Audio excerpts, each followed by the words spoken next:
This is day 8. And so here I am with the question, how do you teach what you don't know? And that's what I was struggling with. You know, I was beginning to recognize that I was hearing the voice of the Lord. And it's not that I had never heard it before, but I had not become very practiced at hearing his voice. I was familiar with conviction and what conviction sounded like, but that's really when he's raising his voice. So this was a brand new pattern for me to learn.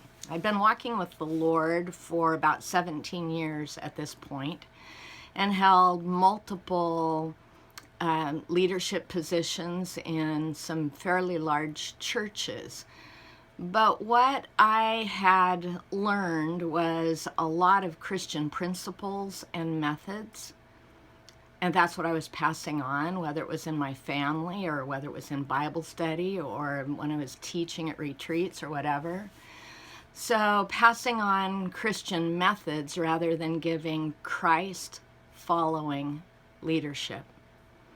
So that's what was really beginning to change and why I call this the year of my conversion.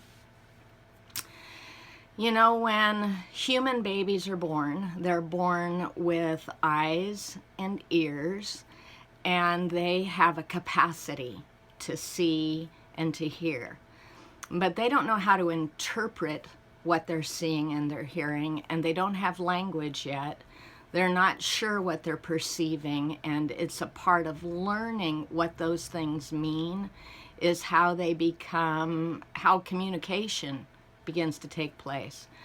And that's not unlike what happens when we are born again and spiritually born. We begin to have the same kind of maturing that needs to take place. We have spiritual eyes, we have spiritual ears, but we don't know the meaning. We don't know what we're perceiving.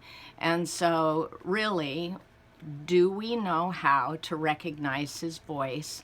And then do we know how to understand once we're aware that he is speaking to us? So my godson asked me one time, what is a voice? And this is when he was 4. So I was giving what I considered to be a 4-year-old answer. And he said, what does the voice of the Lord sound like? And I answered him and said, it's like remembering something you didn't know before. And that's been almost my best answer ever since. So, do you recognize the voice of the Lord? That's the first question I have to ask you. And then the second one, and I want you to really quiz yourself on this one.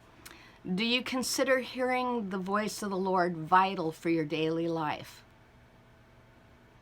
And if you do, I want you to pay attention to the answer. As you ponder that, if it's vital to your daily life, are you making room for him to speak?